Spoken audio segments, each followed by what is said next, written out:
ఆంధ్రప్రదేశ్ రాష్ట్రంలో ఎన్నికల సమయంలో ఒక రకమైన వేడి ఉంటే ఎన్నికలు ముగిసిన తర్వాత పరిస్థితులు పూర్తిగా మారిపోయాయనే అనుమానం వచ్చేలాగా కొన్ని సంఘటనలు అయితే జరుగుతున్నాయి. మొత్తానికి చూస్తే మాత్రం ఏపీలో ఏం జరుగుతోంది అనే అనుమానం అయితే ప్రతి ఒక్కరికి కలుగుతోంది. ముఖ్యంగా చూస్తే ఈ హత్య రాజకీయాలు ఏవైతే జరుగుతున్నాయో, అంతేకాకుండా అత్యాచార బాధితులకు సంబంధించిన ఇష్యూస్ కూడా తెరపైకి వస్తున్న నేపథ్యంలో రాష్ట్ర ప్రభుత్వం విఫలం చెందుతోంది అంటూ ఏదైతే ఇప్పటికే వైఎస్ఆర్సీపీకి సంబంధించిన నాయకులు ఇప్పటికే చెప్తూ ఉన్నారు, మనం అది చూస్తున్నాం. అంతేకాకుండా నిన్నటికి నిన్న ఈ మొత్తం దీన్ని దేశవ్యాప్తంగా దీనికి ప్రాచుర్యం కల్పించేందుకు కానివ్వండి, దీన్ని ప్రచారంలోకి తీసుకెళ్లేందుకు కానీ వైసీపీ నడుం బిగించింది అనేది మనకు చాలా క్లియర్గా అర్థమవుతుంది. అంతేకాకుండా ఈ మధ్యకాలంలో జరుగుతున్న హత్యలు ఏవైతే ఉన్నాయో వాటికి రాజకీయ కోణాలు కనిపిస్తున్నాయి అంటూ వైసీపీ వైపు మాట్లాడుతుంటే, అలా కాదు, గత ప్రభుత్వం చేసిన తప్పులు ఏవైతే ఉన్నాయో దానికి రిఫ్లెక్షన్స్గానే ఇవాళ ఈ హత్యలు జరుగుతున్నాయి అంటూ టీడీపీ కూడా చెప్పే ప్రయత్నం చేస్తుంది. అంతేకాకుండా ఎవరికి వారే హతుడు మా వ్యక్తి హత్య చేసిన వాళ్ళు ఎవరైతే ఉన్నారో వాళ్ళు ఆపోజిట్ పార్టీకి సంబంధించిన వాళ్ళు అని చెప్పే ప్రయత్నం చేస్తున్న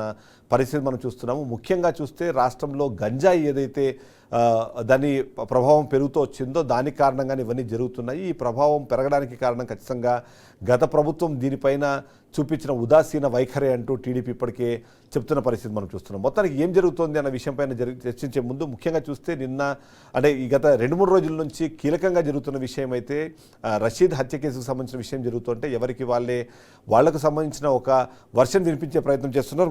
మొదటగా మనము జీవి ఆంజనేయులు దీనికి సంబంధించి ఏం మాట్లాడని ఒకసారి తను బయట చూద్దాము. ఎందుకంటే ఈ రషీద్ అనే హత్య కేసు చాలా పాశవికంగా జరిగింది. దాదాపుగా 2.5 కోట్ల మంది దాన్ని ఆన్లైన్లో చూశారు అని ఇప్పటికే ఒక ఇన్ఫర్మేషన్ వచ్చిన నేపథ్యంలో దీనికి చాలా ప్రాచుర్యం లభించింది. అంతేకాకుండా దేశవ్యాప్తంగా దీనిపైన చర్చ కూడా జరుగుతుంది అన్న సమాచారం ఉంది. ఈ విషయంలో జీవి ఆంజనేయులు ఆ హత్యకు సంబంధించి ఏం మాట్లాడారో ఒకసారి చూద్దాం.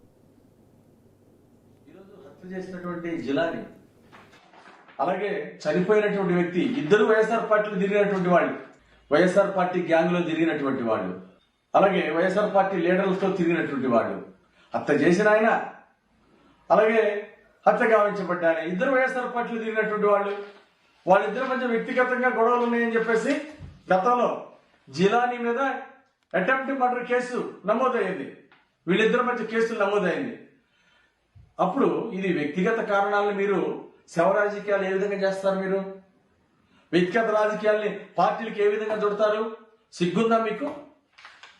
వ్యక్తిగత రాజకీయాల్ని పార్టీలు చుట్టడం చాలా దుర్మార్గం.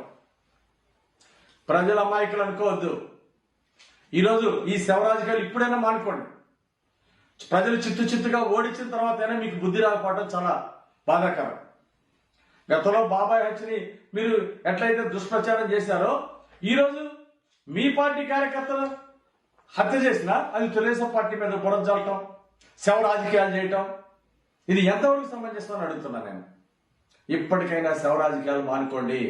వ్యక్తిగత కారణాలతో జరిగిన హత్యను కాస్త రాజకీయ రంగు పులిమే క్రమంలో వైఎస్ఆర్సీపీ తమ ఇద్దరు కార్యకర్తల మధ్యలో జరిగిన గొడవను కాస్త టీడీపీ వైసీపీ కార్యకర్తల మధ్య జరిగిన గొడవగా చిత్రీకరించే ప్రయత్నం చేస్తున్నారు. దానికి సిగ్గుండాలంటూ వైపు జీవి ఆంజనేయులు మాట్లాడుతుంటే, మరోవైపు బొల్లా బ్రహ్మనాయుడు మాత్రం దీనికి ఒక కొత్త అర్థం ఇచ్చే ప్రయత్నం చేశారు. ఎందుకంటే ఎవరైతే రషీద్ ఉన్నాడో, జిలానీ, వీళ్ళిద్దరూ మిత్రులు అన్నది పక్కన పెడితే జిలానీ అన్న వ్యక్తి కంపల్సరీ టీడీపీ కార్యకర్తనే. ఇది మొత్తం పూర్తిగా రాజకీయ కారణాలతోనే జరిగింది అన్న విషయాన్ని తను చెప్పే ప్రయత్నం చేస్తున్నారు. అసలు ఈ విషయం పైన బొల్లా బ్రహ్మనాయుడు ఏం రెస్పాండ్ అయ్యారో ఒకసారి చూద్దాం.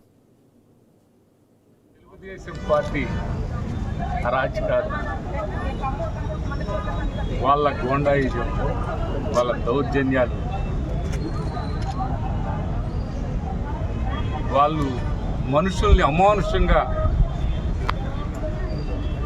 ఆ విధంగా నరకటం, ఆ నరకమని ప్రోత్సహించినటువంటి నాయకులకి కనీసం పాలన చేస్తున్నారే, ఆ పాలనలో ప్రజల్ని కనీసం మనుషుల్ని మనుషులుగా కూడా చూడకుండా ఆ విధమైనటువంటి రాక్షసత్వాన్ని ఏ విధంగా మీకు తెలియపరచాలి? మీరు ఏ విధంగా నరమేధం చేస్తున్నారు? ఎవరో దొరికితే వాళ్ళని అయితే ఈ హత్య రాజకీయాలకు సంబంధించి ఎవరికి వారే వర్షన్ ఇచ్చే ప్రయత్నం చేస్తుంటే ఇందులో కాస్త ఏదైతే మాజీ ముఖ్యమంత్రి జగన్మోహన్ రెడ్డి దీనిలోకి ఇన్వాల్వ్ అయిన తర్వాత దాన్ని ప్రచారం అనేది మరి కాస్త పెరిగిందని చెప్పొచ్చు. ఎందుకంటే నిన్న ఆ రషీద్ కుటుంబాన్ని పరామర్శించే క్రమంలో తను మాట్లాడిన కొన్ని కీలకమైన మాటలు, అందులో ముఖ్యంగా చూస్తే మాత్రం ఖచ్చితంగా ఢిల్లీకి వెళ్ళి నేను దీనిపైన ధర్నా చేస్తానంటూ తను చేసిన వ్యాఖ్య కానివ్వండి, అధికారంలోకి వచ్చి 45 రోజులు దాటకముందే ఈ స్థాయిలో పెట్టరైపోతుంటే ఇది సౌత్ బీహార్ లాగా మారుతోందా అంటూ జగన్మోహన్ రెడ్డి మరొక వ్యాఖ్య చేశారు. అసలు ఈ సందర్భంలో ఆయన ఏం మాట్లాడారని ఒకసారి చూద్దాం. ఇక్కడికి రాకముందు మా వాళ్ళు నాకు చెప్పిన సంఖ్య 36. 45 రోజుల్లో దాదాపుగా 36 రాజకీయ హత్యలు, 300కు పైగా హత్యాయత్నాలు, తెలుగుదేశం పార్టీ వాళ్ళ వేధింపులు భరించలేక 35 మంది ఆత్మహత్యలు చేసుకున్న పరిస్థితులు రాష్ట్రంలో ఉన్నాయి. 560 చోట్ల ప్రైవేట్ ఆస్తులను ధ్వంసం చేశారు. కొత్త ఎస్పీ శ్రీనివాసన్ అనే ఆయనను, వీళ్ళకు సంబంధించిన ఆయన శ్రీనివాసన్ ఆయన తెచ్చుకున్నారు. ఈ కొత్త ఎస్పీ వచ్చిన 2 రోజులకే హత్య జరిగింది. ఆ హత్య కూడా ఏమిటి, అత్యంత దారుణంగా నడి రోడ్డు మీద ప్రజలందరూ చూస్తూ ఉండగా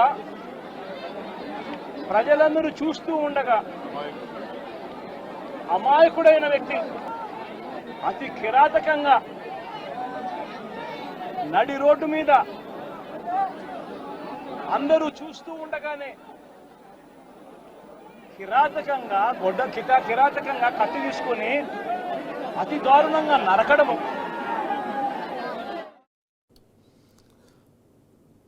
పల్నాడు ప్రాంతాన్ని ఎప్పుడు మనం సున్నితమైన ప్రాంతంగానే మనం చూస్తున్నాం. అంతేకాకుండా ఇప్పుడైతే జగన్మోహన్ రెడ్డి దీనిలో ఎంటర్ అయిన తర్వాత కానివ్వండి, లేకపోతే ఈ సందర్భంలో వైసీపీ చేస్తున్న వ్యాఖ్యలు చాలా కీలకమైనది.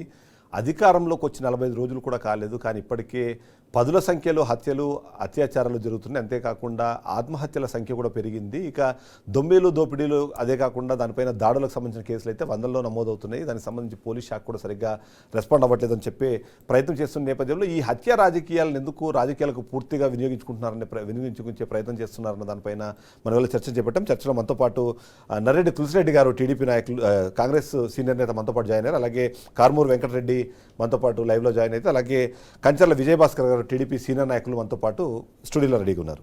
మొదటిగా తులసిరెడ్డి గారి దగ్గరికి వెళ్దాం. తులసిరెడ్డి గారు, మీరు చూస్తున్నారు, కొన్ని దశాబ్దాలుగా మీరు రాజకీయాలు చూస్తున్నారు. ముఖ్యంగా చూస్తే మీరు రాయలసీమ ప్రాంతానికి చెందిన వ్యక్తిగా ఆ ఫ్యాక్షనిజమో లేకపోతే ఫ్యాషనిస్టు బ్యాక్గ్రౌండ్లు అవన్నీ చూసిన వ్యక్తిగా మీరు చెప్పండి. మీరు ఇప్పుడు అంటే గత 5 సంవత్సరాల్లో ఇలాంటి పాలన జరగబోతుంది అంటూ గతంలో కొన్ని రకాల మనము కమెంట్స్ విన్నాము. అయితే 5 సంవత్సరాలు ఎలా జరిగింది, ఇప్పుడు ఈ పార్టీ అధికారంలోకి వచ్చిన 45 రోజుల్లో జరుగుతున్న ఈ పరిణామాలన్నీ చూస్తే, అంటే రెండింటిని బేరీ చేయాల్సిన అవసరం ఉన్నా సరే లేకపోయినా ఇప్పుడు వీని చూస్తే మాత్రం ఎవరికి వాళ్ళు ఆరోపణలు చేస్తున్నారు, ఎలా చూడాలంటారు? రాష్ట్రంలో శాంతి భద్రతల పరిస్థితి చూస్తే పెనం మీద నుండి కనకనమండే నిప్పుల పొయ్యిలో పడ్డట్లు తయారైంది. పెనం మీద నుండి నిప్పుల పొయ్యిలో పడ్డట్టు తయారైంది. వైకాపా ప్రభుత్వ ఓటమికి అనేక కారణాలు ఉన్నప్పటికీ ఒక ప్రధాన కారణము ఈ యొక్క లా అండ్ ఆర్డర్ పూర్తిగా క్షీణించిపోయింది. అరాచక ఆంధ్రప్రదేశ్ అయింది. ఆఫ్ఘనిస్తాన్లో తాలిబాన్ల పాండు విచ్చిపోయింది. పూటకోరోడి తయారన్నారు. రాక్షస రాజ్యమైంది. ప్రజల ధన మాన ప్రాణ రక్షణ లేదు అనే ఒక కారణము, అనేక కారణాలు, అదొక కారణము, ప్రధాన కారణము వైకాపా పార్టీ ఓడిపోయేదానికి మన ఎన్నికల్లో. కానీ ఇప్పుడు చూస్తే అంతకంటే ఎక్కువైపోయింది. కొండ నాలుగు మందు వేస్తే ఉన్న నాలుగు ఊడిపోయినట్టుగా ప్రజలు వైకాపా పార్టీని ఓడించి టీడీపీ కూటమిని గెలిపించడానికి ఇది ఒక ప్రధాన కారణం, శాంతి భద్రతలో క్షీణించడం అనేది. అవును. కానీ ఈ ప్రభుత్వం వచ్చిన తర్వాత ఈ 40 రోజుల్లో మరింత ఎక్కువగా మనకు చూస్తాం. ఏ రోజు ప్రసార సాధనాలు చూసినా ఇవి కనిపిస్తూనే ఉన్నాయి. కాబట్టి ఇక్కడ 4 రకాలైనటువంటి ప్రాబ్లమ్స్. 1 రాజకీయపరమైనటువంటి కారణాలు, 2 వ్యక్తిగత కారణాలు, 3 అసాంఘిక శక్తుల కార్యక్రమాలు, తర్వాత నాలుగవది చాలా చోట్ల ఈ భార్యాభర్తల గొడవలు, వీటన్నిటికీ బ్యాక్గ్రౌండ్ వచ్చేసి మద్యము, డ్రగ్స్, గంజాయి, ఈ సోషల్ మీడియా, ఈ పోర్నోగ్రఫీ, ఇవన్నీ ఓవరాల్గా ప్రభావితం చేసి కొన్నేమో రాజకీయ హత్యలు, రాజకీయ గలాటాలు, కొన్నేమో వ్యక్తిగతం, కొన్ని వచ్చేసి అసాంఘిక శక్తులు, చిన్నపిల్లల మీద వచ్చేసి మైనర్ పిల్లలు వచ్చేసి రేపు చేయడము, వాళ్ళని చంపడము, ఈ ఓవరాల్గా పోలీసు వైఫల్యం. ఈ అన్నింటిలో కొన్ని సడన్గా జరిగేటి కొన్ని ఉంటాయి, కొన్ని పోలీసులు ముందు జాగ్రత్త తీసుకుంటే నివారించగలిగేటి కొన్ని ఉంటాయి. కాబట్టి ఓవరాల్గా పోలీసుల వైఫల్యం కూడా ఇక్కడ కనిపిస్తూ ఉంది. నేను అన్ని రాజకీయంగా జరిగిన చెప్పడం లేదు, రాజకీయంగా కొన్ని ఉన్నాయి. ఇప్పుడు వైకాపా కేంద్ర కార్యాలయాన్ని కూల్చడం అనేది ఇది డెఫినెట్గా పార్టీ కూడా కాదు, ఇది ప్రభుత్వ చర్య. రైట్. వైకాపా కేంద్ర కార్యాలయాన్ని కూల్చివేయడం అనేది జేసీబీలతో, ప్రొక్లైన్తో తెల్లారుజామున అనేది ఇది పార్టీ కన్నా కూడా ఇది ప్రభుత్వం చేసిన చర్యగా భావించాల్సి వస్తుంది. తెలుసు కదా. ఇప్పుడు ఇక్కడ ఇంకొక కీలకమైన అంశం మనం చూస్తే ఏంటంటే, సరే ఇప్పుడు జరిగిన హత్య రాజకీయాలు వీడి గురించి ఒకటి మాట్లాడుతూ ఉంటే మరొక కీలకమైన అంశం, దీనిపై నేను ఢిల్లీలో వెళ్ళి ధర్నా చేస్తాను అని నేను జగన్మోహన్ రెడ్డి ఏదైతే ప్రకటన చేశారో దానికి సంబంధించి అంటే రాష్ట్రంలో జరుగుతున్న విషయాల్ని దేశవ్యాప్తంగా చర్చనీయాంశంగా మార్చడం వల్ల వచ్చే లాభం ఏంటనేది మరొక ప్రశ్న ఒకటి ఉత్పన్నమవుతుంది.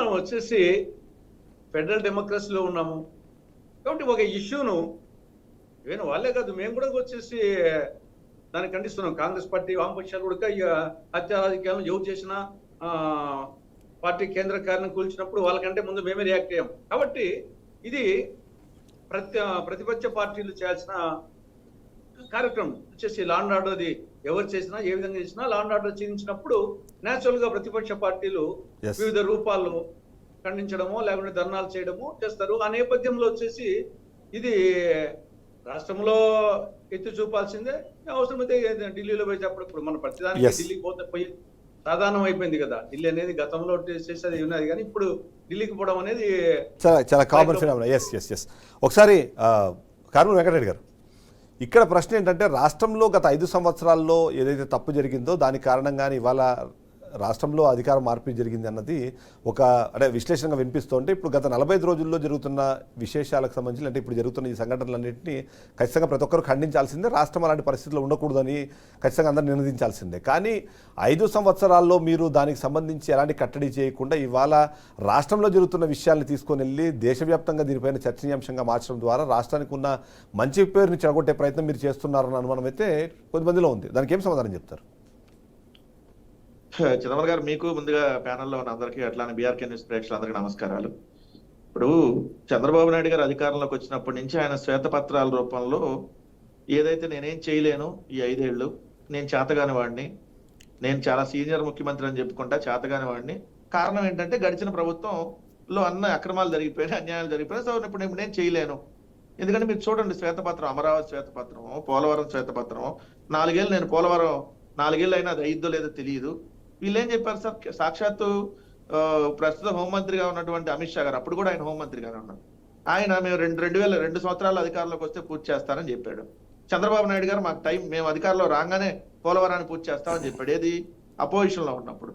ఇప్పుడే వచ్చి మాకేం చేత కాదండి, మేమేం చేయలేము అని చెప్పి దాని మీద మీరు పోరాటం ఓకే, కానీ ఇక్కడ జరిగిన హత్య రాజకీయాలు ఇప్పటికి కూడా దానికి ఒక అనుమానం ఉంది. అది మీరు ఇద్దరు కార్యకర్తల మధ్యలో జరిగిన గొడవని ఇవాళ మీరు దాన్ని ఒక అంటే లా అండ్ ఆర్డర్ ఇష్యూగా మీరు తీసుకెళ్లి అంటే ఏదైతే కంట్రీ క్యాపిటల్ ఉందో అక్కడ వెళ్ళి దేశ రాజధాని వెళ్ళి దాని మీద మీరు గగ్గోలు పెట్టడం వల్ల వచ్చే లాభం ఏంటి అన్నది ఒక ప్రశ్న ఉత్పన్నమవుతుంది. సరే, వీటి గురించి పక్కన పెడితే దాని గురించి ఏమంటారు? మీరు దేశవ్యాప్తంగా రాష్ట్రానికి సంబంధించి బద్నాం చేసే ప్రయత్నం జరుగుతుందా అన్నది ఒక అనుమానం.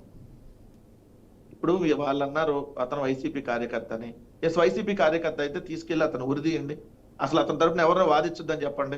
మీ తెలుగుదేశం పార్టీ లాయర్లు ఎందుకు వెళ్ళి వాదిస్తున్నారు అతని తరపున తెలుగుదేశం పార్టీ లాయర్లు ఎందుకు పెట్టారు? అతను వైసీపీ అయితే, వైసీపీ కార్యకర్త అయితే తెలుగుదేశం ఎమ్మెల్యే వాళ్ళ భార్యకి వెళ్ళి కేకులు తినిపిస్తాడు సార్ వైసీపీ కార్యకర్త? చిన్న లాజిక్, ఎందుకంటే మీకు తెలుసు సోషల్ మీడియాలో అన్ని చూసే ఉంటారు మీరు. ఎవరైతే ప్రస్తుత వినుకొండ ఎమ్మెల్యేగా ఉన్నటువంటి జీవి ఆంజనేయులు గారి భార్యకి లోకేష్ బర్త్డే సందర్భంగా కేకులు తినిపిస్తున్నారు, కేక్ కట్ చేసి. మరి వైసీపీ కార్యకర్త అయితే తెలుగుదేశం వాళ్ళకి ఎందుకు తెలుగుదేశం ఎమ్మెల్యే వాళ్ళ భార్యకి వెళ్ళి కేకులు ఎలా తినిపిస్తారు? ఒకప్పుడు ఎప్పుడు వైసీపీ, అతను ఎప్పుడు 1.5 సంవత్సరాల క్రితం వైసీపీలో ఉన్నాడు. తర్వాత అతను వైసీపీని విభేదించి తెలుగుదేశంలో జాయిన్ అయ్యాడు, తెలుగుదేశంలో యాక్టివ్ మెంబర్ గా ఉన్నాడు. రైట్. ఎప్పుడు ఎన్నికల కంటే సంవత్సరం ముందే అతను వైసీపీలో జాయిన్ అయినటువంటి వాస్తవం. ప్రస్తుతం సరే ఎన్నికల కంటే ముందే అతను తెలుగుదేశంలో జాయిన్ అయినటువంటి వాస్తవం. ప్రస్తుతం అతను తెలుగుదేశంలో ఉన్నాడు. ఇంకా అంటారు రేపు పొద్దున పాదసారి తప్పు చేస్తే అమ్మో అతను వైసీపీ ఎమ్మెల్యే అండి మొన్నటిదాకా అందుకని తప్పు జరిగింది, లేదంటే గొమ్మనూరు జీరాన్ని తప్పు చేస్తే అతను వైసీపీ ఎమ్మెల్యే అంటారు వీళ్ళు. సో మాట్లాడడానికి లాజిక్ అన్నా ఉండాలి కదా. అసలు Right. వైసీపీ ఏంది, తెలుగుదేశం ఏంది? అది జరిగింది హత్య. ఆ హత్యకు సంబంధించి మీరేం మాట్లాడుతున్నారు, ఏ విధమైనటువంటి యాక్షన్ తీసుకోబోతా ఉన్నారు, ఇంకా ఇలాంటి హత్యలు జరగకుండా ప్రభుత్వం ఏ విధమైనటువంటి యాక్షన్ తీసుకుంటుంది, అది కదా మీరు సమాధానం చెప్పాల్సింది. ఎస్. 9 బాలిక స్కూల్కి వెళ్ళి అత్యాచారం జరిగితే ఇప్పుడు వరకు శవం కూడా తీసుకురాలేనటువంటి ముఖ్యమంత్రి, డిప్యూటీ ముఖ్యమంత్రి, లేదంటే మీరు అన్నట్టుగా హోం మంత్రి ఇది జరుగుతున్నా స్పందించరు. అదేమంటే గడిచిన ప్రభుత్వంలో వాళ్ళంటే ఇప్పుడు అత్యాచారాలు జరుగుతున్నాయి అంట. ఇంకా గడిచిన ప్రభుత్వం వల్ల ఇప్పుడు అంటే ఇవన్నీ దాడులు జరుగుతాయి అంట. మాట్లాడడానికి కనీసం అన్న ఉండాలి కదా. 14 ఏళ్ళు ముఖ్యమంత్రిగా చేశాడు, సీనియర్. కనీసం ఎవడన్నా నవ్వుతాడేమన్నా చూసి, ఆ నవ్వుతాడన్న సిగ్గు కూడా లేకుండా మాట్లాడితే ఎలా? ఇప్పుడు మీరు అధికారంలోకి వచ్చారు, మీరు ఏ విధంగా చేస్తున్నారో చెప్పండి. రోజుకు ఒక హత్య జరుగుతుంది, రోజుకు 10ల సంఖ్యలో హత్యాయత్నాలు జరుగుతా ఉన్నాయి, రోజుకు ఒక అత్యాచారం జరుగుతుంది. ఈ రోజు ఆడపిల్లలు బయటికి వెళ్తే మళ్ళీ సేఫ్ గా వస్తారని గ్యారెంటీ లేదు. అయితే మీరు ఢిల్లీకి వెళ్ళి ఏం సాధిస్తారు ఒకసారి మీరు దాన్ని స్పందించే ముందు ఒకసారి విజయభాస్కర్ గారు అడుగుతారు. విజయభాస్కర్ గారు ఇప్పుడు చెప్తున్నారు మీరు అంటే ఏదున్నా సరే కారణాలు వెతికే ప్రయత్నంలో ఉన్నారు తప్ప మీరు కార్యాచరణలోకి దిగట్లేదు అన్నది ఇప్పుడు మీరు వినిపించే మొదటి అపవాదు. అంటే కేవలం ఒక హత్య కేసే కాదు, అత్యాచారానికి సంబంధించి ఇష్యూస్ కానివ్వండి, బాలికల మిస్సింగ్కి సంబంధించి కానివ్వండి, గతంలో మీరు ఏదైతే చెబుతూ వచ్చారో, ఏదైతే ఆరోపణలు చేస్తూ వచ్చారో, ఆరోపణలు ఎంతమాత్రం నిజమన్నది పక్కన పెడితే ఏంటంటే ఇప్పుడు మీ ప్రభుత్వం రాగానే ఇలాంటి కార్యక్రమాలు ఎక్కువ జరిగిపోతాయి, ఇలాంటి సంఘటనలు బాగా బయటకు వస్తున్నాయి. సో ఎందుకు దాన్ని అంటే స్ట్రాంగ్గా మీరు అపోజ్ చేయలేకపోతున్నారు, లేకపోతే దానిపైన స్ట్రాంగ్ స్ట్రింజెంట్ ఒక యాక్షన్ ఎందుకు తీసుకోలేకపోతున్నారు అన్న ప్రశ్న మీరు ఏం చెప్తారు సమాధానం?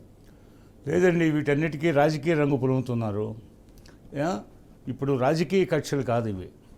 ఇప్పుడు వాళ్ళిద్దరు స్నేహితులని ఇంతకుముందు ప్రస్తావించినట్లు మరి వాళ్ళిద్దరు స్నేహితుల మధ్య వచ్చిన వ్యక్తిగత గొడవ అది. ఆ గొడవకి రాజకీయ రంగు పులుముతున్నారు.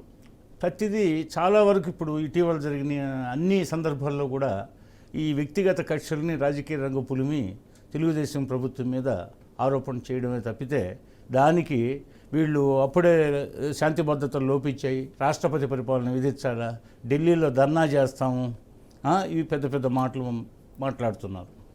మరి నిజంగా అసలుకి జరిగే చిన్న చిన్న సంఘటనలు జరుగుతున్నాయి.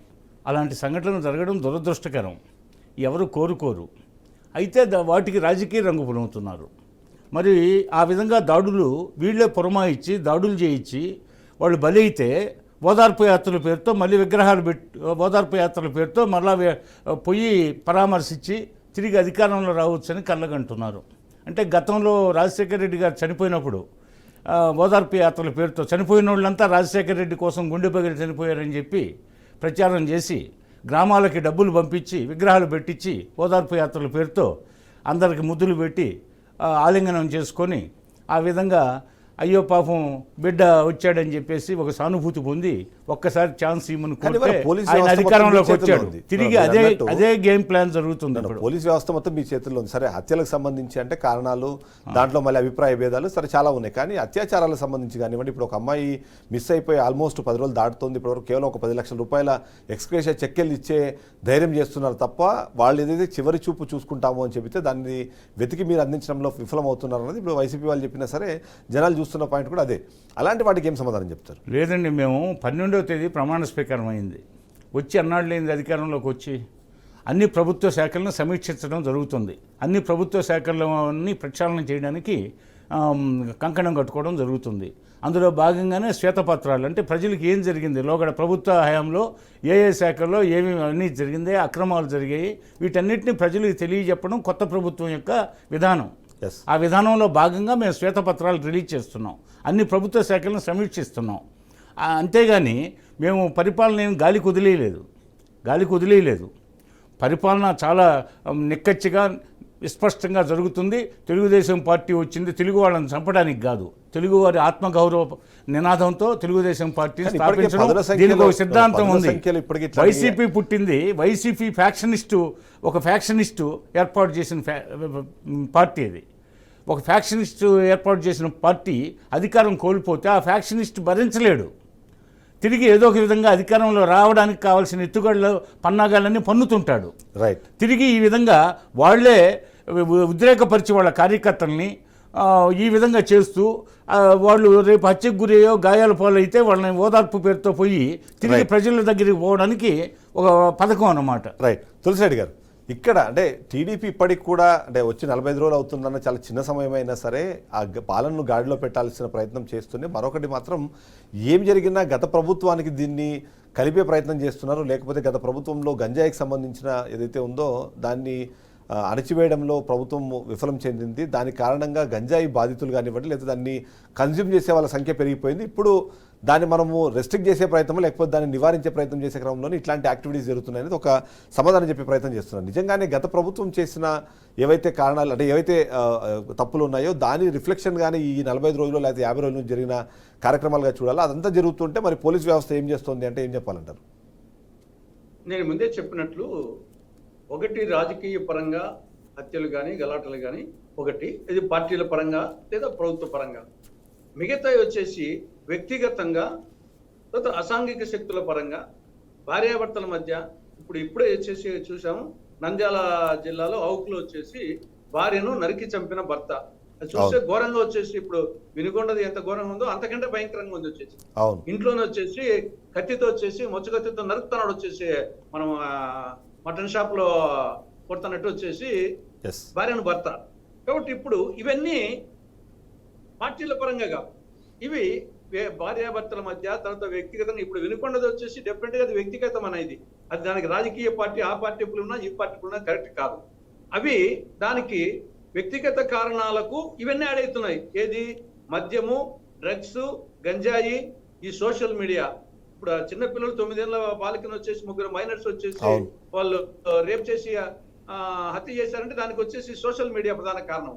అయితే ఇప్పుడు వచ్చేసి వినుకొండ దాంట్లో కూడా వాళ్ళ వ్యక్తిగత కారణంతో పాటు అక్కడ మద్యం వచ్చేసి ఇద్దరు మద్యం సేవిస్తా మళ్ళీ చేసుకున్నట్టుంది. కాబట్టి అనేక సందర్భాల్లో డెఫినెట్ గా వచ్చేసి ఈ యొక్క మద్యము, డ్రగ్స్, బాలిక మిస్సింగ్ కేసులో ఇంకొక అప్డేట్ జరిగింది. ఏంటి, ఎవరైతే దాంట్లో అనుమానితుడిగా భావిస్తున్నాడో అతన్ని ఇవాళ లాకప్లో అతను చనిపోయినాడు. అది అనుమానాస్పద మృతి అంటే ఒకవైపు డిస్కషన్ జరుగుతుంటే మరోవైపు లేదు అది లాకప్ డెత్ అని చెప్పేసి వాళ్ళ కుటుంబ సభ్యులు కూడా ఆరోపిస్తున్నారు. అంటే ఈ శాంతి భద్రతలకు సంబంధించిన సమీక్షలు జరిగే టైంలో ఇవి చాలా కీలకమైన పాయింట్స్గా మారుతాయి. సో ఓవైపు మీరు దాన్ని కనుక్కోవడంలో విఫలం చెంది దాంట్లో అనుమానితులుగా ఉన్న వాళ్ళని కొట్టి చంపేస్తున్నారు అన్నది మరొక ఆరోపణ వినిపిస్తుంది. సో ఇలాంటివన్నీ జరిగినప్పుడు ఖచ్చితంగా ఇది ప్రభుత్వానికి అంటే దానికి బాధితులు ఇచ్చేయాల్సిన అవసరం లేదంటారా? ఎప్పటికదే అన్ని కోణాల్లో దీనికి నేను ఇప్పుడు వినుకొండ వచ్చేసి అది రాజకీయ ప్రయత్నం అనుకోవాలి నేను. కానీ మిగతా వచ్చేసి ఇప్పుడు పొంగనూరు సంఘటన ఏమనాలి దాన్ని వచ్చేసి యాక్చువల్గా వచ్చేసి గతంలో పెద్దిరెడ్డి రామచంద్రారెడ్డి చేసిన దౌర్జన్యం ఓకే, దాన్ని మేము అందరికంటే ముందు ఖండించినాం కాంగ్రెస్ పార్టీ పరంగా. కానీ ఇప్పుడు జరుగుతున్నది ఏమిటి, మిథున్ రెడ్డి రాజంపేట ఎంపీ, ఆయన పెద్దిరెడ్డి రామచంద్రారెడ్డి ఎమ్మెల్యే, అంటే వాళ్ళ పొంగనూరు వచ్చేసి నియోజకవర్గానికి ఉడకపోయేదానికి లేదా? ఇంతకుముందు రఘురామకృష్ణరాజును వచ్చేసి వాళ్ళ లోక్సభ పరిధిలోకి పోకుండా అడ్డుపడినప్పుడు మనం ఏ విధంగా ఖండించామో ఇప్పుడు జరుగుతున్నది ఏమిటి వచ్చేసి. కాబట్టి ఇది ఎవరు చేసినా ఖండించాల్సిందే. ఇవి డెఫినెట్ గా ఇవి ప్రభుత్వ పరంగా పార్టీల పరంగా జరుగుతున్నటువంటి పొంగనూరుది కానీ లేకుంటే ఇప్పుడు రాజశేఖర విగ్రహాలు వచ్చేసి తొలగించడం కానీ, వైకాపా కార్యాలయాన్ని కూల్చడం కానీ, తర్వాత అంబటి ఇంటికి వచ్చేసి పూలతో చీరతో పోవడం కానీ, తర్వాత కొలికిపూడి శ్రీనివాసరావు వచ్చేసి ప్రత్యర్థుల ఇళ్లకు జేసీబీతో పోవడం కానీ, ఇవన్నీ డెఫినెట్ గా వచ్చేసి ఇది రాజకీయ ప్రేరేపితమైనటువంటి ఇష్యూస్. కానీ ఉత్తరప్రదేశ్లో ఇప్పుడు ఉత్తరప్రదేశ్ పాలనలో ఈ బుల్డోజర్ పాలన అనే దాన్ని తీసుకొని వచ్చి లేకపోతే అక్కడ ఎవరైతే అంటే గ్యాంగ్స్టర్లు కానివ్వండి లేకపోతే ఈ సంఘ విద్రోహ శక్తులు అని ఎవరైతే భావిస్తున్నారో వాళ్ళ ఇళ్ళకి వెళ్ళి బుల్డోజర్లతో కూల్చివేశారు.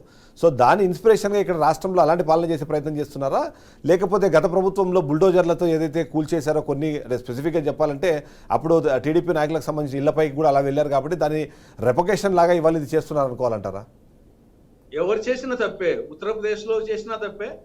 నువ్వు బుల్డోజర్తో కూల్చాల్సిన అవసరం ఏముంది? చట్టపరంగా చేసేసి దాని తప్పు జరిగిందంటే ప్రభుత్వమే దాన్ని స్వాధీనం చేసుకొని ఉపయోగించుకోండి. ఎందుకు బుల్డోజర్తో దాన్ని కూల్చాలా? కాబట్టి అక్కడ కూల్చినా తప్పే. ఆ ప్రభుత్వం బీజేపీ ప్రభుత్వం గతంలో వచ్చేసి ప్రజావేదికను జగన్ ప్రభుత్వం కూల్చినా తప్పే. ఇప్పుడు వచ్చేసి వైకాపా కార్యాలయాన్ని వీళ్ళు కూల్చిన టీడీపీ కూటమి ప్రభుత్వం కూల్చిన తప్పే. ఎవరు కూల్చినా తప్పే. కాబట్టి అది మనం వచ్చేసి ఎవరిని దానికి కాదు ఆదర్శంగా తీసుకోవాల్సింది, మంచి పాలనకు ఆదర్శంగా తీసుకోవాలా. కాబట్టి ఇప్పుడు డెఫినెట్ గా వచ్చేసి చంద్రబాబు ప్రభుత్వం వచ్చేసి ఇది జగన్మోహన్ రెడ్డి ప్రభుత్వానికి నేను చెప్పాను ఓటమికి ప్రధాన కారణము, అనేక కారణాలు కారణము. రేపు ఇదే పరిస్థితి వచ్చేసి టీడీపీ కూటమి కూడా పడుతుంది. ప్రజలు వచ్చేసి దీన్ని ఏదో వాళ్ళు చేశారు వీళ్ళు చేశారని చెప్పి సరిపెట్టుకోరు. వాళ్ళు అది వద్దనే కదా మిమ్మల్ని ఎన్నుకునింది, కానీ మేము అంతకన్నా ఎక్కువ చేస్తాం, వాళ్ళతో పాటు చేస్తాం, అంతకన్నా ఎక్కువ చేస్తామంటే ఆ ప్రభుత్వాన్ని పట్టినకైతే ఇలుగు పడుతుంది.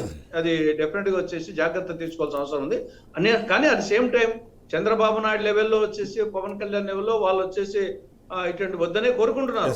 ప్రోత్సహిస్తారనడానికి లేదు, కరెక్ట్, ప్రోత్సహించే అవకాశం తక్కువ, కానీ వాళ్ళు కంట్రోల్ చేసిన ప్రయత్నం చేస్తున్నారు, కానీ కింద రెచ్చిపోతున్నారు. అవును, దానికి వచ్చేసి ఆ రెచ్చిపోయేదానికి ఇవన్నీ కారణమవుతున్నాయి. డ్రగ్ ఇవన్నీ గంజాయి కారణం.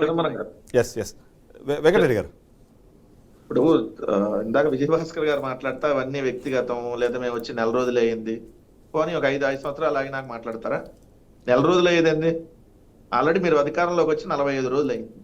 ఇప్పుడు చంద్రబాబు నాయుడు గారు ముఖ్యమంత్రి అయిన వెంటనే కక్షలకి కార్పణ్యాలకు ప్రజాస్వామ్యంలో తావు లేదు, వాళ్ళు చేసిన పనులు మనం చేస్తే అర్థం లేదని చెప్పి ఆయన ఎప్పుడో ఖండించాడు.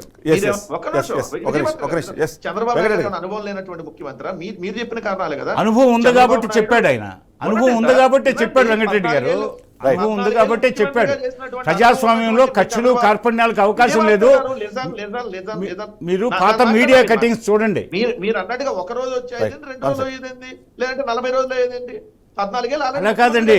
అన్ని ప్రభుత్వ శాఖలని సమీక్షిస్తున్నాం. శ్వేతపత్రాల విషయం మనం శాంతి భద్రతలు దాని వరకు మాత్రం కన్ఫైన్ అవుదాం ప్లీజ్. మీరు ప్రధాని వ్యక్తిగతం దానికి ఆపాదించేస్తున్నారు. ఏమండి, జగన్మోహన్ రెడ్డి గారు ముఖ్యమంత్రిగా ఉన్న 5 సంవత్సరాల్లో ఏ రోజు వీటిని ఖండించలా.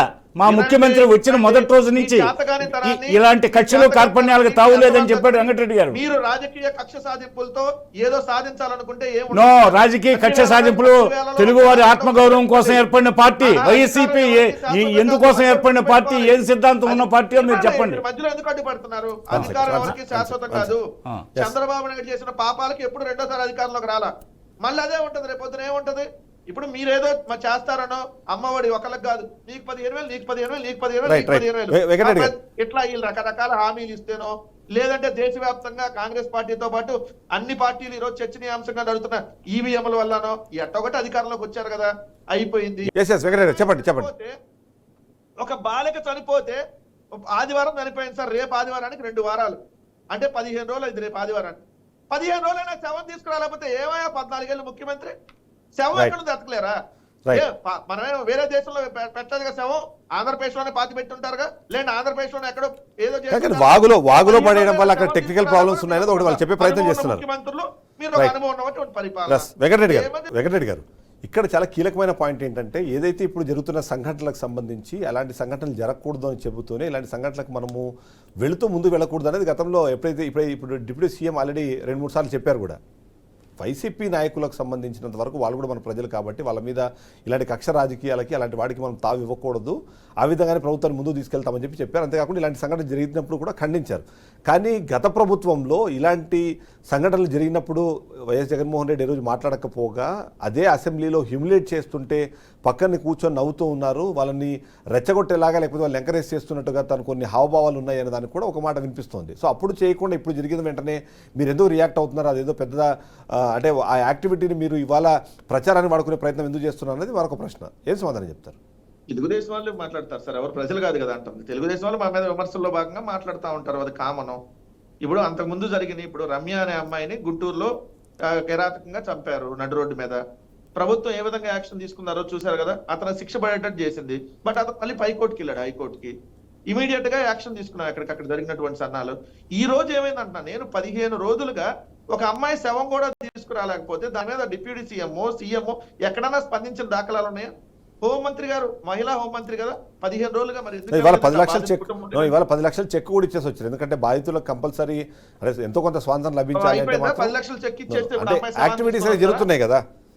ఆ అమ్మాయి ప్రాణాన్ని తీసుకురాలేదు సార్, శవానన్నా తీసుకురావాలి కదా. 10 లక్షల తర్వాత సంగతి అంతకుముందు ప్రభుత్వాల్లో కూడా 10 లక్షలు ఇచ్చారు. అప్పుడు వీళ్ళన్న మాటలేంటి, 10 లక్షలు ఇస్తే మీరు అమ్మాయిని తీసుకురాగలరా, చనిపోయిన ప్రాణాన్ని తీసుకురాగలరా అన్నారు కదా. Right. ఇదే రోజు అదే క్వశ్చన్ వీళ్ళని కూడా అడుగుతారు కదా. ఎస్ మరి వీరు ఇందాక తులసిరెడ్డి గారు ఒక మాట అన్నారు, నేను దాంట్లో ఇప్పుడు ఏది అన్ని మద్యం వల్ల జరుగుతున్నాయి, ఇటు గంజాయి డ్రగ్స్ వల్ల ఇవన్నీ జరుగుతున్నాయని. ఎస్, ఆయన అన్న దాంట్లో ఏకీభవిద్దాము.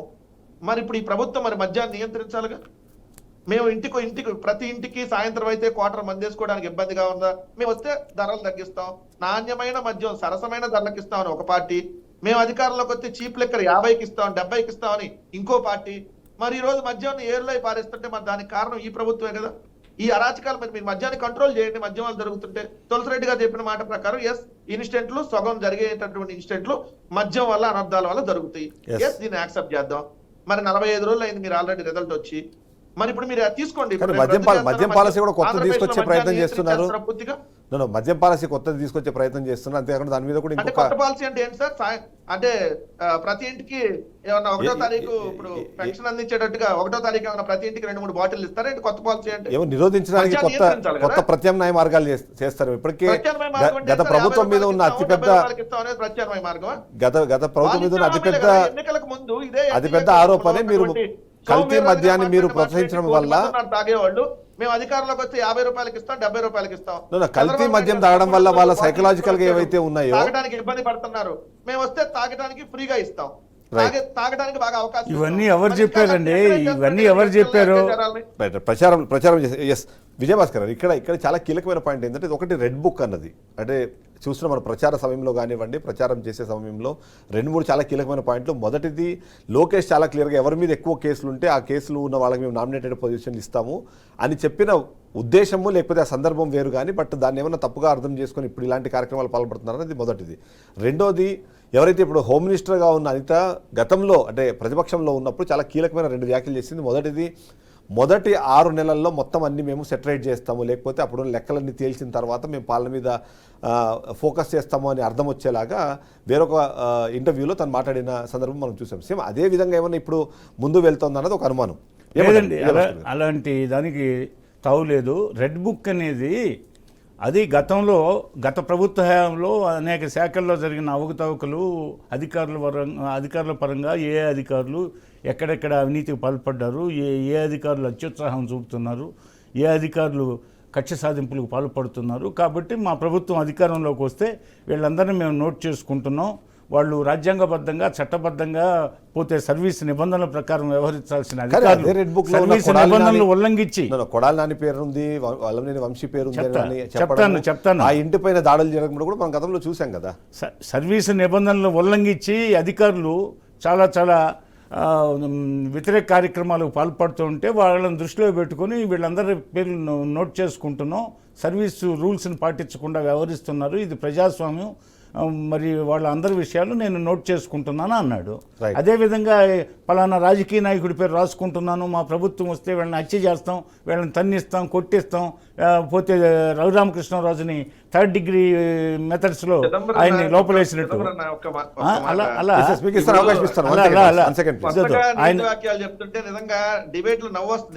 ఎందుకు నవ్వు వస్తుంది? మొగుండు కొట్టి మొగసాలకు ఎక్కినట్టుగా ఉందా మీరు చెప్పేది? మొగుండు కొట్టి మొగసాలకు ఎక్కినట్టు 5 ఏళ్ల మీద ఒక పరిపాలన అంటారా? అయ్యన్న పాత్రుడు, ప్రస్తుత స్పీకర్ గా ఉన్న అయ్యన్న పాత్రుడు, మీరు గెలిచిన తర్వాత 2 ప్రైవేటు వ్యక్తుల సంభాషణలో మాట్లాడినటువంటి వీడియో, హోటల్లో మాట్లాడినటువంటి వీడియో బయటకు వచ్చింది కదా. జగన్మోహన్ రెడ్డి బతికే ఉన్నాడు, చావలేదు కదా, రోజు చంపుకు తినాలి. ఇది స్పీకర్ గా ఉన్నటువంటి వ్యక్తి మాట్లాడినటువంటి మాటలు. మీరు ఇప్పటికి కూడా ఏం చెప్తున్నారు? ఇదే అనిత గారు ఏమండి మేము ఇలా చూస్తామా, కాలం సమాధానం చెప్పిద్దిలే, ఇప్పుడు ఎందుకు తొందరపడతారు, ఈ హత్యల గురించి ఇటు గురించి స్పందించాలా అంటుంది. ఆమె ఎన్నికల ముందు ఏం మాట్లాడింది? 6 నెలలు మేము పూర్తిగా వదిలేస్తాం, అందరూ అంతా 6 నెలలు తేల్చేస్తాం అన్నారు.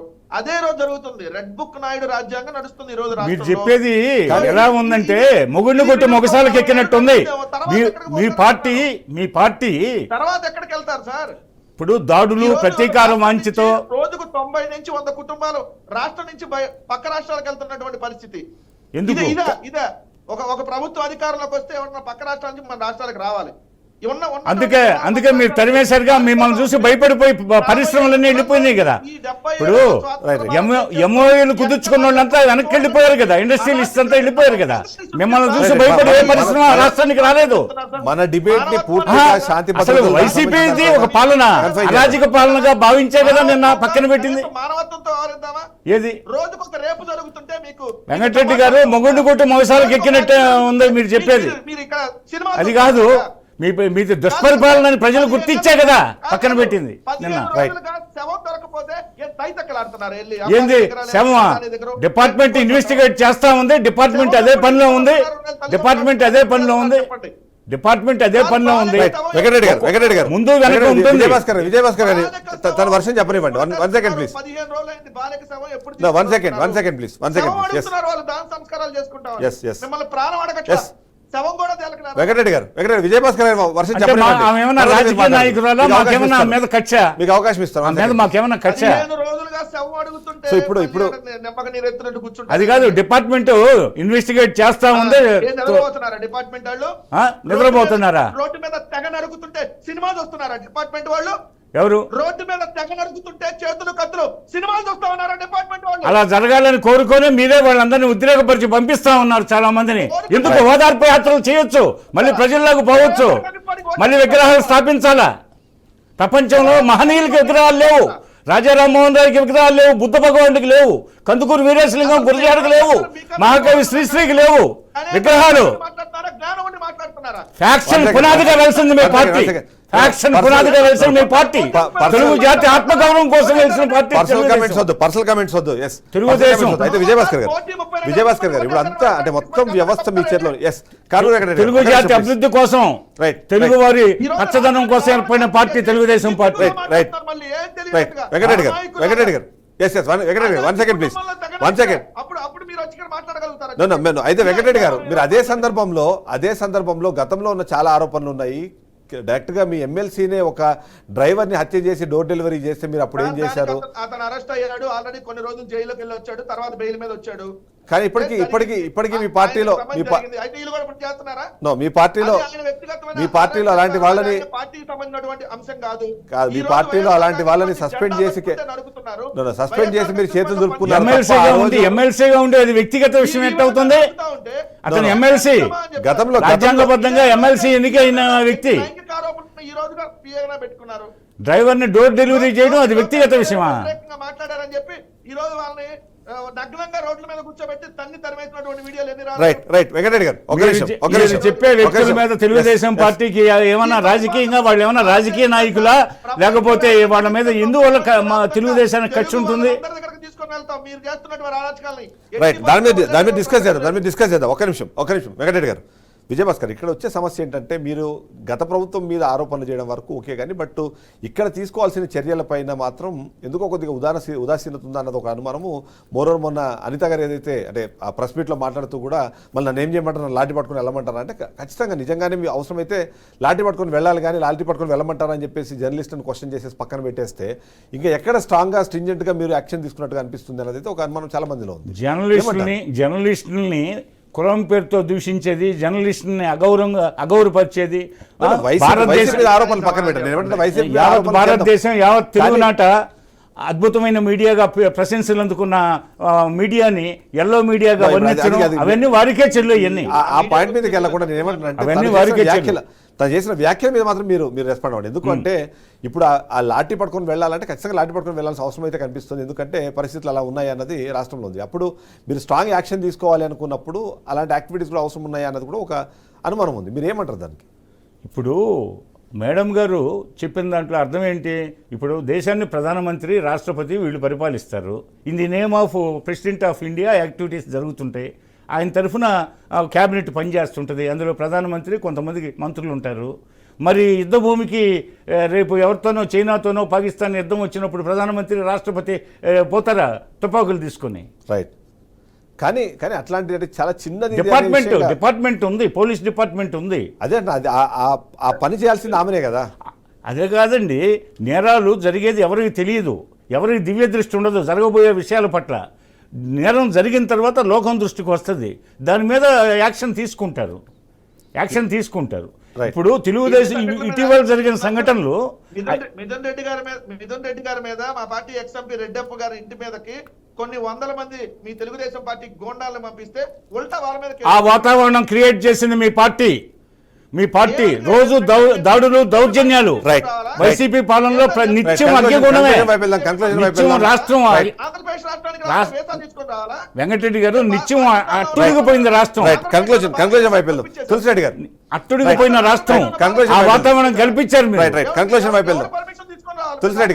తులసిరెడ్డి గారు మొత్తానికి అంటే రాష్ట్రంలో జరుగుతున్న యాక్టివిటీస్ కానివ్వండి, లేకపోతే ఇట్లాంటి సంఘటనలు కానివ్వండి, అది దేశవ్యాప్తంగా ప్రాచుర్యంలోకి వెళ్ళిన తర్వాత ఇక్కడ అంటే మొదటి నుంచి ఎలాంటి పరిశ్రమలు రావాలన్నా, పారిశ్రామికవేత్తలు రావాలన్నా ఖచ్చితంగా వాళ్ళు చూసుకునేదంటే అక్కడ శాంతి ఎంత మాత్రం ఉంది అన్నది ఒకటి చూసుకుంటారు, లా అండ్ ఆర్డర్ ఎంత మాత్రం ఆర్డర్లో ఉంది అన్నది డెఫినెట్లీ చూసుకొని వస్తారు. కానీ ఇలాంటి యాక్టివిటీస్ జరగడం ఒక తప్పు అయితే, ఆ యాక్టివిటీస్కి దేశవ్యాప్తంగా ప్రాచుర్యం ఇవ్వాలి అనే ప్రయత్నం చేస్తున్న దానివల్ల రాష్ట్రం మరింతగా నష్టపోతుందని అనుమానం అయితే చాలా మందిలో ఉంది. సో ఇలాంటి సందర్భంలో ఎలా వ్యవహరించాలంటారు, ఏం జరగాలంటారు? అంటే ఇది ఇప్పుడు ప్రస్తుతం ఉన్నటువంటి social media, print media, electronic media ఇప్పుడు వచ్చేసి ఢిల్లీకి పోయినా మళ్ళీ తెలుగు మీడియా వాళ్ళే కవర్ చేసేది, మిగతా వాళ్ళే పెద్ద కవర్ చేస్తారనుకోవడం లేదు.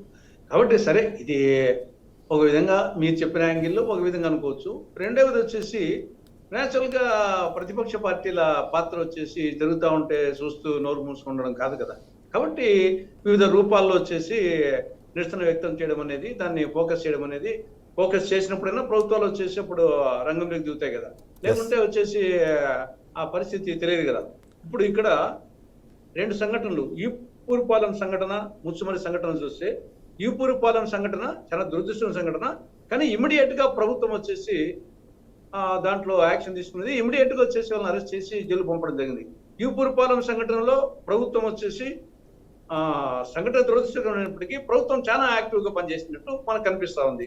అదే నంద్యాల ముచ్చుమరి దాంట్లో 2 weeks అయిపోయింది, కానీ ఇంకా అది వచ్చేసి అంటే ఒక్కోసారి కేసుల పరిస్థితి బట్టి ఉంటుంది. సరే, ప్రయత్నం చేస్తున్నారా చేయలేదని మెయిన్ ఇంపార్టెంట్. కానీ ఇక్కడ వెంకటరెడ్డి గారు చెప్పినట్టు ఇది పుంగనూరు సంఘటన మాత్రము అది ఏ విధంగా వచ్చేసి దాన్ని సమర్థించాల్సిన సంఘటన కాదు. గతంలో వాళ్ళు ఎన్నైనా చేసి ఉండొచ్చు, ఇంతకన్నా ఎక్కువ చేసి ఉండొచ్చు, కానీ మేము అంతకన్నా ఎక్కువ చేస్తాం, ఆ స్థాయిలో చేస్తామంటే కరెక్ట్ కాదు అని ఎవరన్నారు? అది వ్యక్తిగతంగా పార్టీ బాధ్యత వహించాలా, ప్రభుత్వం బాధ్యత వహించాలా? ఇది పూర్తికి ఇప్పుడు ఇవన్నీ మిగతా ముచ్చుమరో, ఈపూరుపాలెమో, లేకుంటే వినుగొండ సంఘటన, ఇవన్నీ వచ్చేసి అవి యాదృచ్ఛికంగా ఆ మూమెంట్ లో జరిగినట్టు. కానీ ఇది వచ్చేసి పుంగనూరు సంఘటన ఎట్టి పరిస్థితుల్లో వచ్చేసి అది ప్రభుత్వం బాధ్యత వహించాల్సిందే, టీడీపీ బాధ్యత వహించాల్సింది, వచ్చేసి దానికి ఆన్సర్ చెప్పాల్సిన అవసరం. కాబట్టి ఎవరు చేసినా కాబట్టి మేము చేస్తామంటే దీనికైనా మీరు వచ్చింది ఇంకా. కాబట్టి అటువంటి రాకూడదు. మిగతా వచ్చేసి లా అండ్ ఆర్డర్ డెఫినెట్ గా వచ్చేసి పైకి ఎన్ని చెప్పినా కానీ రెడ్ బుక్ తర్వాత నారాయణ పాత్రుడు వాళ్ళు చెప్పిన కామెంట్స్ ఉన్నప్పటికీ కానీ చంద్రబాబు నాయుడు గారు, పవన్ కళ్యాణ్ గారు, వాళ్ళు అధినాయకులు చాలా క్లారిటీగా చెప్తున్నారు, వచ్చేసి కచ్చ రాజకీయాలు వద్దు, మనం వచ్చేసి అభివృద్ధి మీద కాన్సన్ట్రేట్ చేయాలా అని వాళ్ళు చాలా ఏదో నోటి మాట కాదు, ఉదయం నుండి చెప్తున్నారు. చంద్రబాబు నాయుడు గారు కానీ, పవన్ కళ్యాణ్ కానీ, వాళ్ళ అధినాయకులు చెప్తున్నారు. కానీ కార్యకర్తలు వినకపోవడానికి కారణము అంటే గత 5 సంవత్సరాల్లో వాళ్ళు హ్యూమిలేటెడ్ గా ఫీల్ అవ్వడమో, లేకపోతే అప్పుడు ఖచ్చితంగా ఏదో ఒక నియంత ధోరణో లేకపోతే అణచివేత ధోరణం ఉండేది. కాబట్టి ఇవాళ మాకు స్వేచ్ఛ వచ్చింది, ఆ స్వాతంత్రం వచ్చింది, దాన్ని చూపించుకునే క్రమంలో ఇలాంటి వైలెంట్ యాక్టివిటీస్కి వీళ్ళు కూడా వెళ్తున్నారని అనుమానం అయితే చాలా మంది ఉంది. దాన్ని ఎలా చూడాలంటారు? కానీ కాదు కదా, వచ్చేసి దానికోసంగా వాళ్ళకి వచ్చేసి ఆ విధంగా చేస్తారనే కదా వచ్చేసి ఓడించింది. 151 సీట్లు ఉండి 11 సీట్లకు వచ్చినాయంటే ఇది ఒక ప్రధాన కారణం కదా. అంతకంటే శిక్ష ఏం కావాలా? మేము వచ్చి చేస్తామంటే మీకు అంతకంటే ఇంకా ఆ 11 కూడా రాకుండా మేము 1 తెచ్చుకోవాలనుకుంటున్నారా? కాబట్టి అది ఏమాత్రం వచ్చేసి అది దానికి ఆన్సర్ కాదు. కాబట్టి వచ్చేసి ఇప్పటికైనా పోలీస్ డిపార్ట్మెంట్ చాలా మటుకు ఎఫెక్టివ్ గా పనిచేస్తే, నిజాయితీగా పనిచేస్తే అన్ని చోట్ల కంట్రోల్ కాకపోవచ్చు, కానీ చాలా మటుకు కంట్రోల్ అవుతాయి. ఇప్పుడు అసాంఘిక శక్తుల గురించి స్థానికంగా ఉండే ఇప్పుడు ప్రతి సచివాలయంలో ఒక పోలీస్ సంబంధంగా పోలీసు ఒకరు ఉంటున్నారు. కాబట్టి ప్రతి సచివాలయ పరిధిలో ఇంకా పోలీస్ స్టేషన్స్ ఉన్నాయి, స్టాఫ్ ఉన్నారు. కాబట్టి అసాంఘిక శక్తులను కంట్రోల్ చేయాలి. ఈ యొక్క డ్రగ్స్ కానీ, గంజాయి, ఇప్పుడు ఈ యొక్క అన్ని సంఘటనల్లో డెఫినెట్ గా మాబ్ అటాక్ చేసినా కానీ అది డెఫినెట్ గా మందు ప్రభావం ఉంటుంది. లేదు భార్యాభర్తల గొడవల్లో చూసినా ఈ యొక్క డ్రగ్ కానీ, గంజాయి కానీ, మందు కానీ ఉంది. లేదా పిల్లలు వచ్చేసి దేశవ్యాప్తంగా జరిగే అన్ని నేరాల్లోనూ 68% పైగా మద్యం ఇన్ఫ్లుయెన్స్ ఉంది అన్నది మనకి ఎన్సీఆర్బీ లెక్కలు కూడా చెప్తున్నాయి. కాబట్టి సో ఇంకా అది అంటే ఎవరు అన్అవాయిడబుల్ సిచ్యువేషన్ అయితే ఉంది, బట్ దాన్ని నియంత్రించాల్సిన అవసరం ఉన్నది అన్నది మాత్రం ఒకటికైతే కనిపిస్తుంది మనకి. అవును, నియంత్రించుకుంటే ఇవి ఎన్ని మనము జరిగిన తర్వాత మనం ఏదో యాక్షన్ తీసుకోవచ్చు, కానీ జరగకుండా చేయాలంటే ముందు వచ్చేసి దీని అయితే ఫైనల్ గా ఒక పాయింట్ చెప్పండి. చాలా మటుకు నివారించవచ్చు. ఎస్, ఫైనల్ గా ఒక పాయింట్ చెప్పండి. ఇప్పుడు చెప్తున్నారు బాగానే ఉంది, కానీ బట్ ఇంకా స్ట్రాంగ్ గా చెప్పాల్సిన అవసరం ఏమైనా ఉంది? చంద్రబాబు నాయుడు కానివ్వండి, లేకపోతే పవన్ కళ్యాణ్ కానివ్వండి, సరే ప్రచారం కాకుండా ఇంకా స్ట్రాంగ్ ఏమైనా చెప్పాల్సిన అవసరం ఉందంటారా? లేకపోతే వాళ్ళ ఇంటర్నల్ చెప్పాల్సిన అవసరం ఉంది. ఎస్, ఇంటర్నల్ గా కానివ్వండి, పోలీస్ దాంట్లో కానీ. ఎస్, అది వాళ్ళకే మేలు, రాష్ట్రానికి మేలు, పార్టీకి మేలు, సమాజం అందరికీ మేలు చెప్పాల్సిన అవసరం ఉంది. వెంకటరెడ్డి గారు, ఫైనల్ కన్క్లూజన్ చెప్పండి. మీరు నిజంగా మీరు ఢిల్లీకి వెళ్ళి అక్కడ ధర్నా చేయడం ద్వారా ఏం సాధించబోతున్నారు? కేవలం జాతీయ మీడియాకి సంబంధించిన ఓన్లీ ఆ ప్రచారమో, లేకపోతే దానికి సంబంధించిన ఒక ఐబాల్స్ క్యాచ్ చేసే ప్రయత్నం కాకుండా ఇంకేమైనా అక్కడ సాధించే అవకాశం ఉందంటారా? రాష్ట్రాన్ని కాపాడమని కోరుతున్నాం సార్, అంతే. మేము ప్రధానమంత్రి గారి దగ్గరికి వెళ్తాము, రాష్ట్రపతి గారి దగ్గర కూడా వెళ్తాము. ఈ రాష్ట్రాన్ని కాపాడమని కోరుతా ఉన్నాం. ఎందుకంటే రోజుకు 90 నుంచి 100 కుటుంబాలు ఈ రాష్ట్రం వదిలి వెళ్తా ఉన్నాయి. ఈ రాష్ట్రం వదిలి వెళ్తా ఉన్నాయంటే మరి ఈ రాష్ట్రంలో శాంతి భద్రతలు బాగుంటే ఈ రాష్ట్రం వదిలి ఎందుకు వెళ్తాయి? మీరు ఈ రోజు ప్రభుత్వం మారిందని రిటర్న్ కూడా వస్తున్నాయి కుటుంబాలని మాట్లాడుతున్నారు కదా, వాటి గురించి ఏమంటారు? గతంలో మీ ప్రభావం వల్ల ఊర్లో వదిలిపెట్టిపోయిన వాళ్ళు ఇవాళ తిరిగి వాపసు వస్తున్నారు, అవే కుటుంబాలు అన్నది కూడా కొంతమంది మాట్లాడుతున్నారు. అంటే మీరు ఇప్పుడు వెళ్ళిపోతున్నారు అంటే వాళ్ళు వస్తున్నారు అన్నది కూడా ఒక కామెంట్ వస్తుంది. ఎక్కడ వచ్చారో వాళ్ళ లిస్ట్ తీయమను సార్. రైట్, నేనే చిదంబరం గారు ఇప్పుడు నేను లేరు, ఇప్పుడు కొత్తగా ఇదిగోండి రాష్ట్రానికి వచ్చారని ఎవరో చూపించమనండి. ఎందుకు ఊరకు అబద్ధాలు అలానే మా మీద అబద్ధాలను ప్రచారం చేశారు, అడ్డగోలు అబద్ధాలతో అధికారంలోకి ఏదో ఒక విధంగా వచ్చారు. వచ్చినా మీరు పరిపాలన చేయండి అంటున్నాం. ఇప్పుడు రాష్ట్రంలో 2 నెలలు అయింది సార్. ఇప్పుడు 2 నెలలు, జూన్ నెల నిరుద్యోగ భృతి ఏమైంది, జూలై నెల నిరుద్యోగ భృతి ఏమైంది, ఆగస్టు వస్తుంది, 4 రోజులు పోతే ఆగస్టు వస్తుంది. ఏమైంది? ప్రతి అమ్మకు లేదంటే ప్రతి రైతుకు 20,000. రైట్ రైట్ ఇంకా సార్ ఇంటరప్ట్ చేస్తున్నా, ఇక్కడ ఇంటరప్ట్ చేస్తున్నా ఎందుకంటే డిస్కషన్ టైం కూడా అయిపోతుంది. మేము చెప్పిన అన్ని పథకాలు అమలవుతాయి, శాంతి భద్రత తొందరపడవద్దు. వచ్చి 4 రోజులు పూర్తయింది. అన్ని పథకాలు సమీక్ష చేసుకోబడలేదా, ఇది బడ్జెట్ చేసుకోబడలేదా, లెక్కలు తయారు చేసుకోబడలేదా ఇవ్వడానికి? ఆ ప్రాసెస్ జరుగుతుంది. ఏంటో మీరు 5 సంవత్సరాల్లో చేయలేని మేము చెప్పినవన్నీ చేస్తాం. మీరు ఎప్పుడు విమర్శించాలా? మీరు ఒక 2 సంవత్సరాలు 3 సంవత్సరాల తర్వాత విమర్శించాల్సినవి ఇప్పుడే మొదలు పెడితే ఏమా? మీరు అధికారం పోయిందనే దుగ్ధతో మీ ఇష్టారాజ్యంగా రాత్రే కావాలంటే లెక్కలు తీయాలా? ఇదే కాదు, ఢిల్లీకి సాకులు పెట్టి ఢిల్లీకి పోయేది తన కేసులు యాక్టివ్ గా లేకుండా చేసుకోవడానికి ఈ సాకులు పెట్టి పోతున్నాడు ఆయన ఢిల్లీకి ధర్నా పేరుతో. నిన్న పోలీసు అధికారుల సంఘం Telugu Desam politburo member Varla Ramaiah గారిని కలిసి ఏం చెప్పారు నిన్న? ఏమండి, నిన్న పోలీస్ అధికారుల సంఘం ఏం చెప్పింది? ఎవరు ప్రతిపక్షంలో ఉన్న వాళ్ళు పోలీస్ అధికారుల సంఘం జగన్ ప్రభుత్వం మమ్మల్ని ఉద్దేశపూర్వకంగా తప్పు చేయించింది, మేము అందుకు క్షమాపణ కోరుతున్నామని పోలీస్ అధికారుల సంఘం క్షమాపణ చెప్పాల్సి వచ్చింది మీ పరిపాలన వల్ల. అందరినీ ఇబ్బందులు పెట్టారని చెప్పి ఫైనల్ పాయింట్ చెప్పండి. మీరు అధికారంలో ఉన్నారు, ప్రతిపక్షంలో కాదు. ఇప్పుడు ఆరోపణలు చేసే అవకాశం లేదు, ఖచ్చితంగా మీరు ఆచరణలోకి దిగాల్సిందే. సో ఇలా చేయాలనుకుంటే మాత్రం ఇప్పుడు జరుగుతున్న సంఘటనల్ని కంట్రోల్ చేయాలంటే కేవలం చంద్రబాబు నాయుడు గారో లేకపోతే పవన్ కళ్యాణ్ వచ్చి మాట్లాడడం కాదు, ఖచ్చితంగా ఇక్కడ స్ట్రాంగ్ యాక్షన్ పోలీసులు తీసుకునేందుకు వాళ్ళకి ఆ వెసులుబాటు కల్పించాలన్నది అయితే ఒకటి వినిపిస్తుంది. సో ఆ ఫ్రీడమ్ వాళ్ళకి ఇస్తారా మీరు? Final conclusion. చంద్రబాబు నాయుడు గారు 14 సంవత్సరాల పరిపాలనలో ఈ అధికారులకు ఫ్రీడమ్ లేదని ఎప్పుడన్నా అధికారులు చెప్పారా? నిన్న చెప్పారు పోలీస్ అధికారుల సంఘం. ఏమని? మాకు జగన్ హయాంలో మాకు ఫ్రీడమ్ లేదు, పైగా మా చేత తప్పులు చేయించాడు, మేము పొరపాట్లు చేసిన మాట వాస్తవమే, క్షమించండి అని చెప్పి నిన్న కూడా చెప్పారు. చంద్రబాబు నాయుడు టైంలో ఎప్పుడన్నా గంజాయి డ్రగ్స్ వ్యవహారం చేసే సీనియర్ నాయకులు తులసిరెడ్డి గారు కొన్నాళ్ళు తెలుగుదేశంలో ఉన్నారు, వారికి తెలుగుదేశం సంస్కృతి పట్ల అవగాహన ఉంది, వారు తెలుగుదేశం శిక్షణా తరగతుల్లో కూడా పాల్గొన్నారు. తెలుగుదేశం శిక్షణా తరగతుల్లో పాల్గొన్నారు. వారికి అపారమైన అనుభవం ఉంది. మంచి లీడర్ తులసిరెడ్డి గారు, మంచి లీడర్. క్లోజ్ చేయాలి. అయితే తులసిరెడ్డి గారి పేరు వచ్చింది కాబట్టి లాస్ట్ పాయింట్ ఆయనతో క్లోజ్ చేద్దాం. తులసిరెడ్డి గారు, ఓటు వేసిన వాళ్ళకి కాటు వేయడమే మీ తెలుగుదేశం అలవాటు కదా, అందరికీ తెలుసు. ఎవరు అసలు మీ పార్టీ ఏర్పడింది ఏ పునాదం మీద? ఎందుకు ఏర్పాటు చేసిందారు ఆ పార్టీని? ఒక ఫ్యాక్షనిస్ట్ ఏర్పాటు చేసిన పార్టీ ఫ్యాక్షనిజమే ఉంటది. రైట్. ఓవరాల్ గా చూస్తే మాత్రం ఖచ్చితంగా ఈ అంటే లా అండ్ ఆర్డర్ ఇష్యూస్ కానివ్వండి, లేకపోతే ఈ శాంతి భద్రతలకు సంబంధించిన విషయం పైన ప్రభుత్వం ఖచ్చితంగా సీరియస్గా రియాక్ట్ అవ్వాల్సిన అవసరం అయితే మనకు చాలా క్లియర్గా కనిపిస్తుంది. ఆ సందర్భంలో మనం చూస్తే మాత్రం ఇవి చిన్న సంఘటనలు, పెద్ద సంఘటనలు లేదు, ఏ సంఘటన జరగకుండా ఉండేందుకు అవసరమైన వాతావరణాన్ని కల్పించాలి. తద్వారానే రాష్ట్ర ప్రభుత్వం కానివ్వండి, లేకపోతే రాష్ట్ర అభివృద్ధి అనే దానికి డైరెక్ట్గా లింకప్ అయ్యింది. కాబట్టి ఖచ్చితంగా జరగాలని కోరుకుందాం. Thank you very much Venkatareddy గారు, thank you very much Tulasireddy గారు, thank you very much Vijayabhaskar గారు. ఇది ఇవాళ షో. రేపటి షోతో మళ్ళీ కలుద్దాం. Stay tuned.